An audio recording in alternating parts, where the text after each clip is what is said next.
ప్రొద్దుటూరు మాజీ ఎమ్మెల్యే రాచమల్లు శివప్రసాద్ రెడ్డి గారు మాట్లాడుతూ టీడీపీ మాజీ ఇన్ఛార్జ్ ఉక్కు ప్రవీణ్ చేసిన ఆరోపణలను ఖండిస్తూ మాట్లాడిన అంశాలు ఏమిటంటే ఎస్ఎస్ మాల్ అవినీతి ఆరోపణలపై వివరణ ఇచ్చారు. మున్సిపాలిటీకి కట్టాల్సిన బకాయిల విషయంలో రాచమల్లు 2.50 కోట్ల రూపాయలు లంచం తీసుకున్నారని ఉక్కు ప్రవీణ్ ఆరోపించారు. దీనికి సమాధానంగా రాచమల్లు మాట్లాడుతూ ఎస్ఎస్ మాల్ మున్సిపల్ నిబంధనలకు విరుద్ధంగా డీవియేషన్ చేసి నిర్మించబడిందని, దీనికి సంబంధించి బిల్డింగ్ రెగ్యులరైజేషన్ స్కీమ్ బీపీఎస్ కింద సుమారు 3.12 కోట్ల రూపాయలు కట్టాలని గతంలోనే నోటీసులు కూడా మున్సిపాలిటీ ఇచ్చిందని రాచమల్లు అన్నారు. వడ్డీతో కలిపి ఆ మొత్తం ఇప్పుడు 8 నుంచి 9 కోట్ల రూపాయలకు చేరి ఉండవచ్చని, 3 కోట్ల రూపాయలు మున్సిపాలిటీకి బాకీ ఉన్న వ్యక్తి 2.5 కోట్ల రూపాయలు లంచం ఎందుకు ఇస్తాడని ఒక్కసారి ఆలోచన చెయ్యాలని ఉక్కు ప్రవీణ్ ను ఉద్దేశించి రాచమల్లు శివప్రసాద్ రెడ్డి గారు ప్రశ్న లేవనెత్తారు. ఒకవేళ లంచం ఇస్తే బకాయిలు రద్దు కావాలి లేదా ఆక్యుపెన్సీ సర్టిఫికేట్ ఇప్పించాలి. కానీ ఎస్ఎస్ మాల్ కు ఇప్పటికీ ఆక్యుపెన్సీ సర్టిఫికేట్ ఇవ్వలేదు.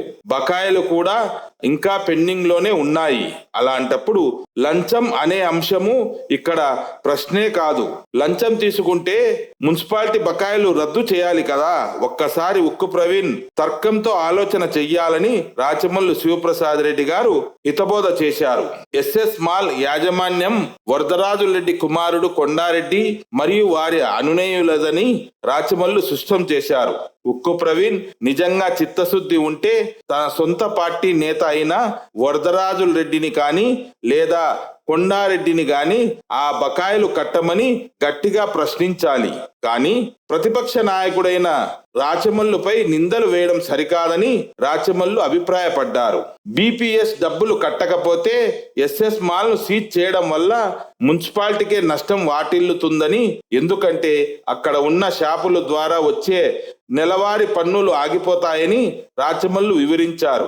చట్ట ప్రకారం ఆస్తిలో 10% మున్సిపాలిటీ వద్ద మార్టిగేజ్ చేయబడి ఉందని, ఎప్పటికైనా ఈ డబ్బులు వడ్డీతో సహా తప్పక వసూలు అవుతాయని రాచమల్లు చెప్పారు. ఉక్కు ప్రవీణ్ ను పిరికివాడని సంబోధిస్తూ వరదరాజుల రెడ్డిని విమర్శించే ధైర్యం లేక ప్రతిపక్ష నాయకుడైన రాచమల్లును టార్గెట్ చేస్తున్నారని రాచమల్లు మండిపడ్డారు.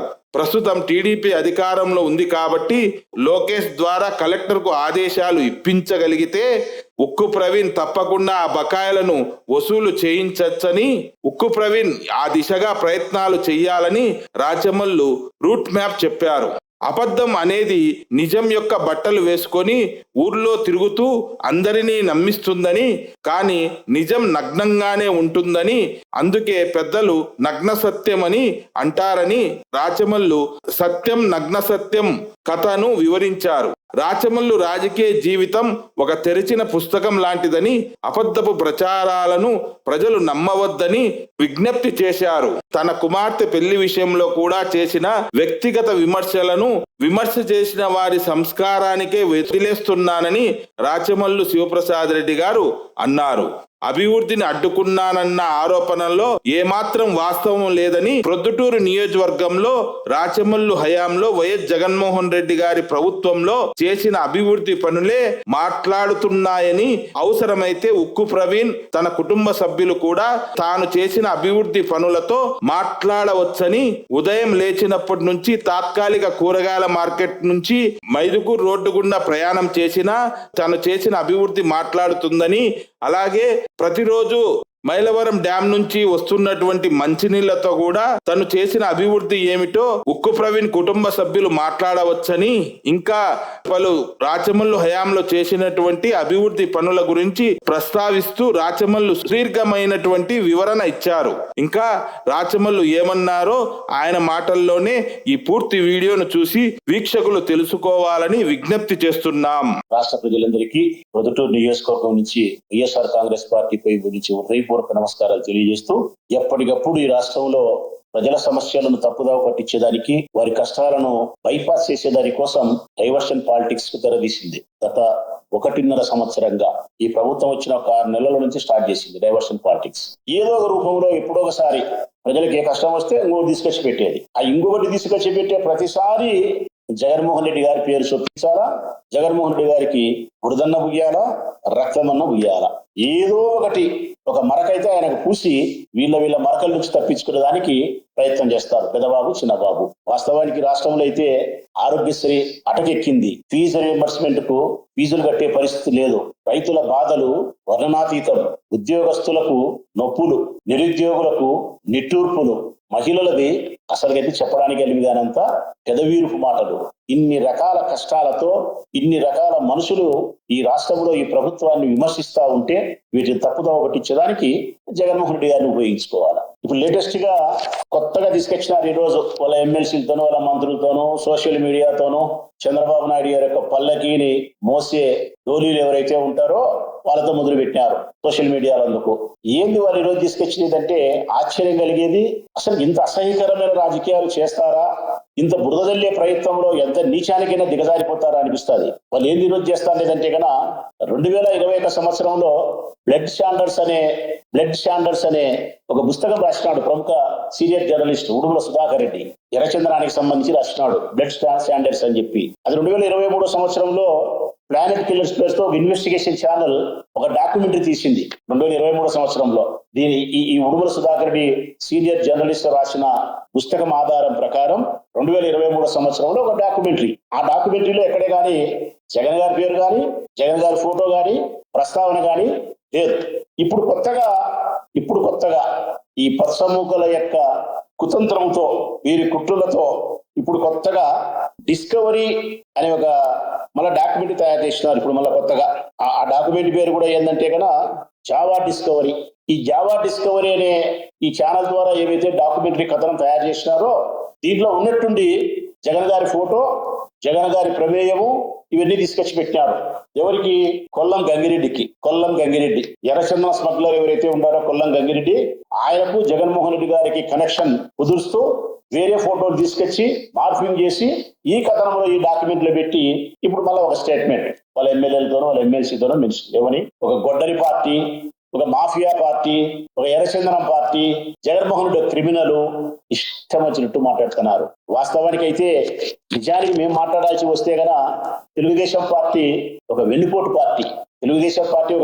పార్టీ, ఒక మోసాల మేనిఫెస్టో, అది ఒక అబద్ధాల పథకాల పార్టీ.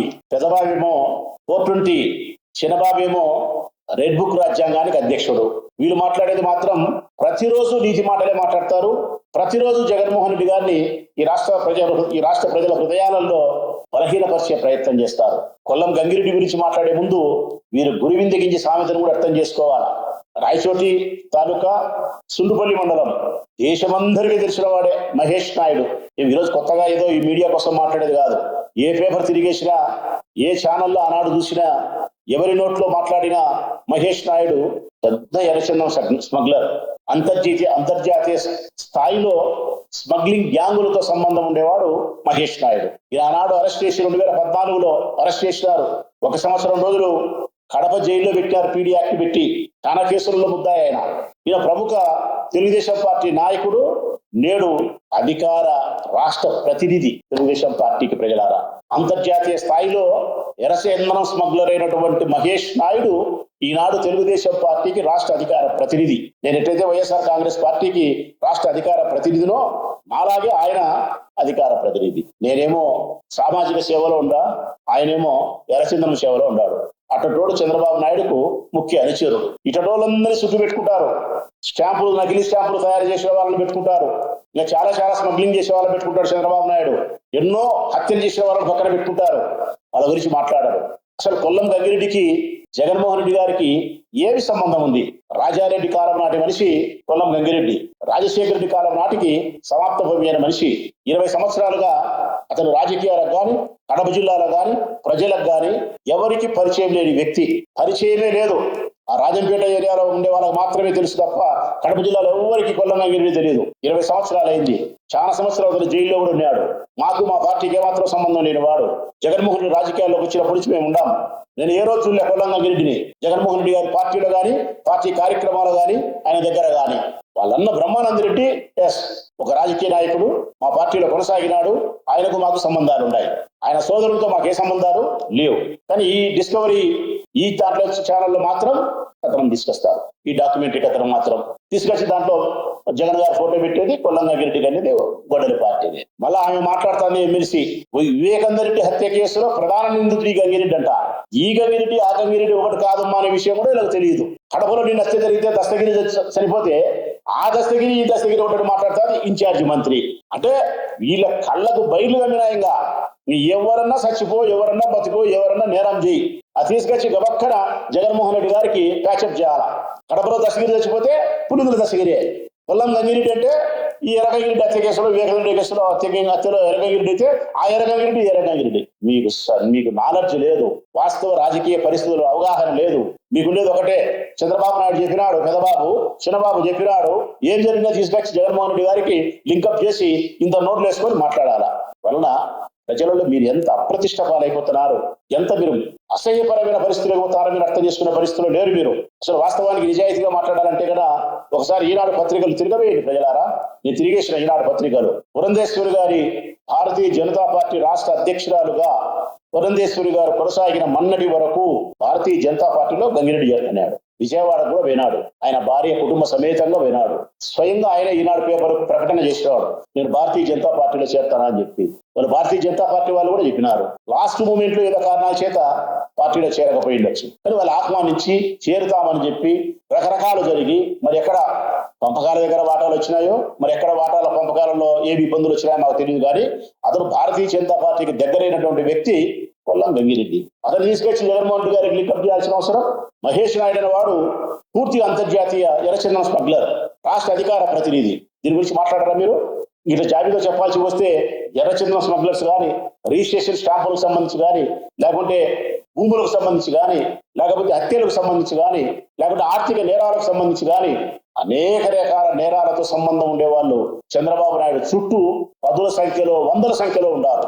వాటి గురించి మాట్లాడడానికి నోరు రాని మీకు అబద్ధాలను తీసుకొచ్చి అసలు నేను ఇంకొక ప్రశ్న కూడా నేను అడగదలుచుకునేది ఏంటంటే కదా, మొదట డాక్యుమెంట్ లో లేని జగన్ గారి ఫోటో రెండవ డాక్యుమెంట్ ఎట్లా వచ్చింది? A senior journalist Udugula Sudhakar Reddy ఏ పుస్తకం అయితే రాసినాడో బ్లడ్ స్టాండర్డ్స్ అని చెప్పి, ఆ కథనం ప్రకారము మొదట తీసిన ప్లానెట్ కిల్లర్స్ లో ఆ డాక్యుమెంటరీలో లేని జగన్ ఫోటో రెండవ డాక్యుమెంటరీలో మాత్రం జగన్ ఫోటో వచ్చింది. ఇది నేను రాయలేదు. నేను రాసిన బ్లడ్ స్టాండర్డ్స్ అనే కథనం ఏవైతే పుస్తకం రాసినానో ఆ పుస్తకములో జగన్ గారి ప్రస్తావన గాని, జగన్ గారి ఫోటో గాని, కొల్లం గంగిరెడ్డికి సంబంధించి గాని, జగన్ సంబంధించి గాని నేను రాయలేదు. వీళ్ళు తప్పు చేసినారని చెప్పి ఆ జర్నలిస్ట్ ఏ రచయిత అయితే రాసినాడో ఉడుగుల సుధాకర్ రెడ్డి, ఆయన లీగల్ నోటీసులు పంపించినాడు. లీగల్ నోటీసులు పంపించిన తర్వాత ఆయన ట్వీట్ చేసిన తర్వాత ప్రపంచానికి అర్థమైంది ఈ పచ్చముఖ ఎంత బరితెగించిపోతా ఉంది అని చెప్పి. ఈ పచ్చముఖ యొక్క కుట్రలు, కుతంత్రాలు ఎంత అర్థరహితం అనేది సుస్పష్టమైపోతా ఉంది. ఇది మేము ఆ ఉడుముల సుధాకర్ రెడ్డి సీనియర్ జర్నలిస్టే కాదు, మా పార్టీ వాళ్ళు కూడా నిర్ణయం తీసుకుంటారు. మా పార్టీ రాష్ట్ర అధ్యక్షుల వారి సలహా మేరకు నిర్ణయం తీసుకొని లీగల్ గా మేము కూడా చర్యలకు ముందుకు పోవాల్సిన పరిస్థితి ఉంటుంది. లీగల్ గా చర్యలకు ముందుకు పోవడమే కాకుండా రాష్ట్ర స్థాయిలో ఉండబడిన వైఎస్ఆర్ కాంగ్రెస్ పార్టీకి సంబంధించిన నాయకులందరూ కూడా స్పందించని నాయకులారా, మిత్రులారా, జగన్మోహన్ రెడ్డి గారికి సంబంధించి వీరు చెప్పే అవాకులు చవాకులను ఎప్పటికప్పుడు మనం ఖండించాల్సిన బాధ్యత ఉంది. వీరు చెప్పే అబద్ధాల నుంచి మన నాయకులు మనం సంరక్షించుకోవాల్సిన అవసరం ఉంది. ప్రజల హృదయాలలో మన నాయకుల యొక్క స్థానాన్ని సుస్థిరంగా నిలుపుకునే దానికి మనం గట్టిగా గళవిప్పాల్సిన అవసరం ఉంది. అబద్ధాలను మనం ఖండించాల్సిన అవసరం ఉంది. నిజాలను నిర్భయంగా ప్రజలకు చెప్పాల్సిన బాధ్యత ఉంది. ఈరోజు ప్రొద్దుటూరులో మొదలైనటువంటి ఈ కార్యక్రమం ఇచ్చాపురం వరకు వైఎస్ఆర్ కాంగ్రెస్ పార్టీ నాయకులు స్పందించలేదు. దీనిపైన ఈరోజు ఎర్రచంద్రం అంటారు, ఒకరోజు గొడ్డలి అంటారు, ఒకరోజు తల్లి అంటారు, ఒకరోజు చెల్లి అంటారు, నోటికి వచ్చిన కూతల నీళ్లు కారు కూతలు గుస్తాపోతుంటారు. వీటిపైన మనం స్పందించాల్సిన అవసరం ఉంది. మన నాయకులు మనం సంరక్షించుకోవాల్సిన అవసరం ఉంది. ఇంకా అనేక రకాల 420కి సంబంధించినటువంటి అది నా దృష్టిలో అయితే కదా 420 పార్టీ వెన్నుపోటు పార్టీ, అది మోసాల పార్టీ, అబద్ధాల పార్టీ, వాడుకొని వదిలేసే పార్టీ, అది రెడ్ బుక్ రాజ్యాంగాన్ని అమలుపరిచే పార్టీ. ఇంత బలహీనమైన పార్టీని ఈ రాష్ట్రంలో కాదు, ఈ దేశంలోనే మనం ఎప్పుడు కూడా చూసి ఉండం. ఇంత డైవర్షన్ పాలిటిక్సా? ఓ రోజు లడ్డు అంటారు, ఓ రోజు వరదలు అంటారు, ఓ రోజు ఇంకొకటి అంటారు. ఎప్పటికప్పుడు ఏదో ఒకటి తీసుకొచ్చేది డైవర్షన్ పాలిటిక్స్ లో మీరు ఎస్కేప్ అయ్యే ప్రయత్నం చేస్తున్నారు. నిజంగానే మేము అడుగుతా ఉన్నాం, ఈ రాష్ట్రంలో ఆరోగ్యశ్రీ ఉందా మిత్రులారా? ఆరోగ్యశ్రీ ఉందా? ఆరోగ్యశ్రీ అటకెక్కించినారు. ఈరోజు ఎవరైనా పేదవానికి ఇబ్బంది జరిగితే సొంత డబ్బులు ఉంటే ఆసుపత్రికి పోవాలా, లేకపోతే ఇంట్లో మూలధార కూడా రావాలి. ఆరోగ్యశ్రీకి సృష్టికర్త రాజశేఖర రెడ్డి. దానికి మరింత ప్రాణం పోసి ఈ రాష్ట్ర ప్రజలందరికీ కూడా ఆరోగ్యశ్రీ అంటే అమృత భాండారం అని అందించినవాడు జగన్మోహన్ రెడ్డి. అమృత భాండారం అని అందించిన వాడు, ఆరోగ్యశ్రీని పుట్టించిన వాడు రాజశేఖర రెడ్డి. సృష్టికర్త రాజశేఖర రెడ్డి అయితే ఆ ఆరోగ్యశ్రీని అమృత భాండారం చేసింది జగన్మోహన్ రెడ్డి. ఈరోజు మీరు విషపు కుండ చేసినారు, దాన్ని అటకెక్కించినారు.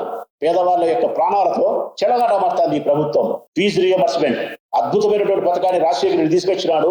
దానికి మరిన్ని మెరుగులు దిద్ది ఈ రాష్ట్రంలో బడుగు బలహీన పేదరిక వర్గాలన్నిటికీ పెద్దపీట వేసినాడు చదువుకు జగన్మోహన్ రెడ్డి. మీరు 4,000 కోట్ల బకాయిలు పెట్టి ఈరోజు ఫీజులు కట్టలేక పిల్లలు ఇంటికి పంపిస్తా అంటే మాకు సంబంధం లేదు, మీరే ఫీజులు కట్టుకొని చెప్పే ధైర్యమైన పరిస్థితులకి ఈ ప్రభుత్వం వచ్చింది. ఉద్యోగస్తులు ధర్నా చేస్తున్నారు రోడ్లెక్కి, నిరుద్యోగులు నిట్టూర్పులు, మహిళలు ఆక్రందనలు, రైతులు అస్తవ్యస్తమైన వారి జీవితం, అస్తవ్యస్తమైపోయింది రైతుల జీవితం.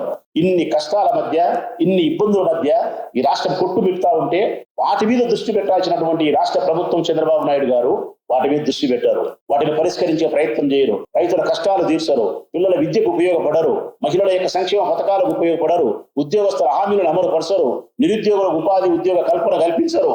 ఒకే ఒక మంత్రం, ఒకే ఒక నామం, ఒకే ఒక నామం. ఈ రాష్ట్రంలో అస్మదీయులు తస్మదీయులు ఇద్దరు పాడే పాట ఒక్కటే మిత్రులారా. ఇద్దరం పాడే నామస్మరణం ఒక్కటే. జగన్ ప్రేమించే మేం పాడేది జై జగన్.